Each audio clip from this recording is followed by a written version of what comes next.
तो बच्चों, last videos में हमने कपास उत्पादन, रबड़ उत्पादन, इन सब के बारे में चर्चा की थी। इस वीडियो में हम खनिज संसाधनों के बारे में चर्चा करेंगे। खनिज संसाधन के अंतर्गत हम लौह अयस्क के बारे में चर्चा करेंगे। इसका वितरण कहाँ कहाँ है और इसके जो प्रकार हैं वो कौन कौन से हैं।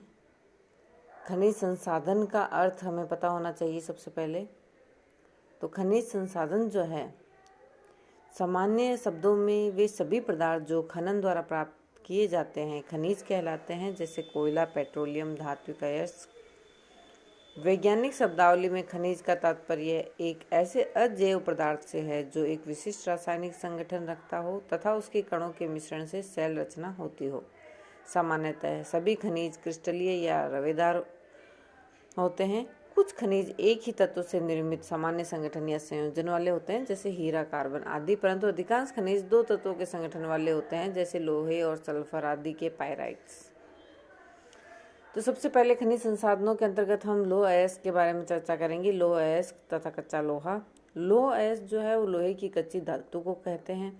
यह अयस्क खान से निकली हुई कच्ची धातु है। यह कच्ची धातु की दशा में मिट्टी में मिली हुई होती है और कच्ची धातु को भट्टियों में गलाकर साफ किया जाता है। अशुद्ध लोहे को मिट्टी, एल्यूमिना, चूना, मैग्नीशिया, सेल खड़ी, गंधक, फास्फोरस, सिलिका आदि मिले रहते हैं। जब भट्टियों में गलाने के बाद कच्ची धातु को साफ किया जाता है, उसे ठंडा करने के लिए ब्लास्ट भट्टियों से नलिकाओं में बहा दिया जाता है। तो इन नलिकाओं को पिग्स कहते हैं और उस ठंडी धातु को पिग आयरन या कच्चा लोहा कहते हैं। और कच्चे लोहे से कुछ अन्य खनिजों को, जैसे मैग्नीज, चूना, टंगस्टन आदि को मिलाकर इस्पात या स्टील बनाया जाता है।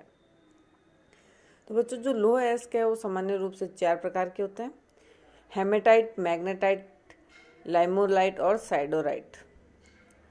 हेमेटाइट जो है, यह लोह धातु जो है लाल, भूरे या कथई रंग की होती है। इसमें लोहे का अंश 60 से 70% तक होता है और यह सर्वसाधारण और इसमें सबसे अधिक मात्रा में लौह अयस्क मिलता है। मैग्नेटाइट की अगर बात की जाए तो यह काले रंग की धातु होती है जो हरी या भूरी झलक होती है। इसमें लोहे का अंश 72.4% होता है। लाइमोलाइट में 30 से 60% लोहे का अंश होता है और इसका रंग पीलापन लिए हुए होता है। परतदार चट्टानों में पाया जाता है। और सीडेराइट जो है, यह धातु लोहे और कार्बन के मिश्रण से बनी है, तो इसका रंग राख जैसा होता है। इसमें 10 से 48% तक लोहा होता है और अपेक्षाकृत इसमें सबसे अधिक अशुद्धियाँ पाई जाती है। विश्व में अगर हम लोहे के संचित भंडारों की बात करें तो मुख्य रूप से इसके जो मुख्य ज्ञात भंडार है लोहे के 10 देश हैं, जिसमें रूस, Bharat, Brazil, USA, France, Canada, चीन, ग्रेट ब्रिटेन, स्वीडन और वेनेजुएला है। इसके अलावा भी अन्य देशों में भी छोटे मोटे भंडार लौह अयस्क के पाए जाते हैं। सबसे पहले अगर हम चीन की बात करें तो चीन में लौह अयस्क उत्पादन में बहुत तेजी से विकास किया। 1950 में चीन में लौह अयस्क का उत्पादन बहुत कम था। वर्ष 2000 में चीन विश्व का प्रथम लौह अयस्क उत्पादक बन गया, जो विश्व उत्पादन का 15% तक उत्पादन करता था। चीन के अगर लौह उत्पादक क्षेत्रों की हम बात करें तो वो सबसे पहले उसमें आता है मंचूरिया प्रदेश, उत्तरी चीन, शांतुंग प्रायद्वीप, आंतरिक मंगोलिया, स्वायत्त प्रदेश में हांगहो का उत्तरी प्रदेश, मुख्य रूप से पाओटाओ का समीपवर्ती प्रदेश, मध्य चीन में मानसा, ताई, लेंचाह, किकियांग, दक्षिणी चीन में हांगकांग का पृष्ठ प्रदेश। ऑस्ट्रेलिया की अगर बात की जाए तो यह विश्व का दूसरा प्रमुख लौह उत्पादक देश है। ऑस्ट्रेलिया में अधिकांश उत्पादन निर्यात के लिए होता है और विश्व का लगभग 20% लौह अयस्क ऑस्ट्रेलिया में खनन किया जाता है। इसकी प्रमुख खानें दक्षिणी ऑस्ट्रेलिया में मिडिल बैंक श्रेणी में, पश्चिमी ऑस्ट्रेलिया के तटीय प्रदेश तथा कुकाई एवं कोलन द्वीप है। ऑस्ट्रेलिया में अधिकांश निर्यात जापान को किया जाता है। दक्षिणी अमेरिका की हम बात करें तो इसमें ब्राज़ील, चिली, वेनेजुएला, कोलंबिया और पेरू में लोहे के भंडार है। इस महाद्वीप में कोयला अत्यंत कम है, अतः लौह धातु का निर्यात निम्न प्रकार से किया जाता है। ब्राज़ील, चिली, पेरू, वेनेजुएला से लौह धातु यूएसए को निर्यात की जाती है। ब्राज़ील और वेनेजुएला यूरोपीय देशों, ब्रिटेन, पश्चिमी जर्मनी आदि को निर्यात करते हैं। ब्राज़ील और पेरू से लौह धातु का निर्यात जापान को होता है। और ब्राजील देश अकेले ही विश्व का 10% लोह अयस्क उत्पादन करता है। ब्राजील के मुख्य जो भंडार है वो मिनास गेरास इताबिरा क्षेत्र में है। वेनेजुएला का मुख्य क्षेत्र अल्पाओ तथा सेरो बोलिवार है। भारत की अगर बात की जाए तो यहाँ सबसे प्रमुख जो लौह उत्पादन क्षेत्र है उसमें है बिहार उड़ीसा की पेटी, जो सिंहभूम मानभूमि क्योंझर बोनाई मयूरभंज क्षेत्र में 8 किलोमीटर लंबी है।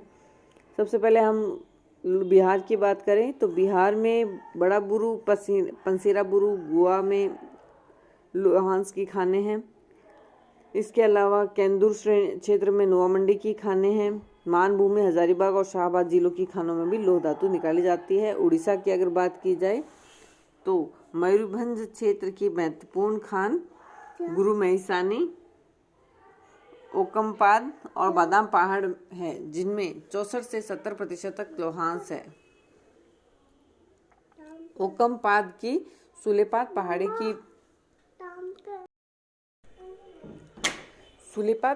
की धातु में 78% लोहांस है। ओकमपाद की सुलेपात पहाड़ी उड़ीसा की बोनाई तथा कोमापिलाई पहाड़ियों में किरुबिरु, देतारी और बरसुआ की खानें हैं। बिहार और उड़ीसा की लोह खानों में टाटानगर, कुल्टी, बर्नपुर, दुर्गापुर, राउरकेला और बोकारो में इस्पात निर्माण के कारखाने चलते हैं। मध्य प्रदेश की अगर बात की जाए तो दुर्ग जिले में राजहरा पहाड़ी की लोह खानें, बस्तर आदि जिलों की घाली खानें, बैनडीला की, राव घाट की व जबलपुर की अकादिया, जौली, कन्हवाड़ आदि की खानें महत्वपूर्ण हैं।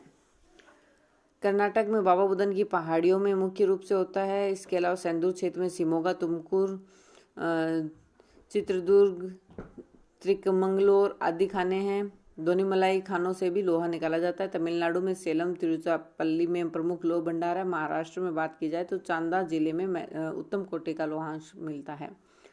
रूस की अगर हम बात करें तो रूस में विश्व भर में इसका स्थान प्रथम था, लेकिन पूर्व सोवियत संघ में विश्व का लगभग 26% लोहा खनन किया जाता था और अब सोवियत संघ के विघटन तथा अफगान युद्ध के बाद रूस का उत्पादन विश्व का लगभग 3% रह गया और विश्व उत्पादन में यह 5वें स्थान पर आ गया है। रूस में उत्पादक क्षेत्र प्रमुख कौन कौन से हैं? दक्षिणी यूराल प्रदेश, जिसमें मैग्निटोगोर्स्क तथा ओर्स्क की खानें महत्वपूर्ण है, जिसका लोह उत्पादन में दूसरा स्थान है।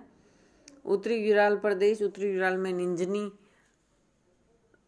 टैगिल और इवेडेल क्षेत्र में मध्यम कोटि का लोहा होता है। गोर्नाया, शोरिया और मध्यम कोटि के और छोटे उत्पादक क्षेत्र के अंतर्गत मध्य एशिया, कारागेंडा, पश्चिमी साइबेरिया के तोमस्क क्षेत्र में, उत्तरी येनिसी, बेकाल क्षेत्र, आमोर घाटी आदि में रूस में उत्पादन होता है। यूरोपीय देशों की अगर बात की जाए तो इसमें Ukraine, Sweden, France, Britain, Spain और अन्य देशों की अगर बात की जाए यूरोप में तो लग्जमबर्ग, जर्मनी, इनमें भी लोहे का उत्पादन होता है। यूएसए में प्रमुख लोह उत्पादक क्षेत्र जो है वो है सुपीरियर झील क्षेत्र, दक्षिण पूर्वी प्रदेश, उत्तर पूर्वी प्रदेश, पश्चिमी प्रदेश।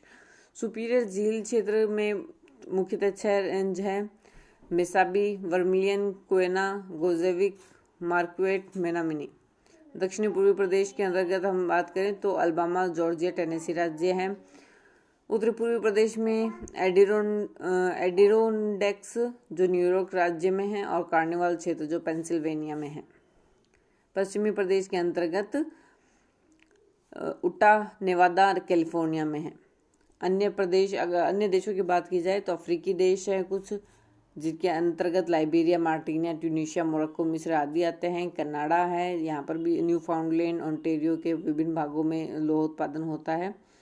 लोहे की अगर हम अंतर्राष्ट्रीय व्यापार की बात की जाए तो लोह धातु का मुख्य आयातक देश जो है यूएसए, जापान और यूरोपीय देश है, जिनमें इस्पात निर्माण और यंत्र निर्माण का स्तर बहुत ऊंचा है। लोहे की अयस्क धातु का उत्पादन और कच्चे लोहे का उत्पादन भिन्न भिन्न मात्राओं में होता है। इस्पात निर्माण के लिए मिलावटी धातु या लोह मिश्र धातुएं कौन कौन सी है, ये इंपॉर्टेंट है जानना, क्योंकि लोहे से इस्पात बनाने के लिए मैग्नीज जो धातु है वो मिलाई जाती है और उच्च कोटि का 1 टन इस्पात बनाने के लिए 8 किलोग्राम मैग्नीज मिलाई जाती है। अत्यंत कठोर इस्पात बनाने के लिए भी मैग्नीज की मात्रा 14% तक बढ़ा दी जाती है। आवश्यकता अनुसार इस्पात कई प्रकार के होते हैं, जैसे जंग न लगने वाले इस्पात, इतने कठोर इस्पात की उनके बनाए गए औजार भी दूसरों के इस्पातों को काट सके। रगड़ न खाने वाले इस्पात, बहुत उच्च तापमान को सह जाने वाले इस्पात, तीव्रगामी यंत्रों के इस्पात, लचीले इस्पात जिनमें कंपनियां और फनर बनाए जाते हैं। विभिन्न प्रकार के इस्पात निर्माण के लिए manganese, chromium, cobalt, nickel, tungsten, molybdenum, vanadium धातुओं में किन्हीं एक या दो को साधारण कार्बन इस्पात के साथ मिलाते हैं। आज की वीडियो में इतना ही। अगली वीडियो में हम फिर किसी धातु के बारे में चर्चा करेंगे। तब तक के लिए धन्यवाद।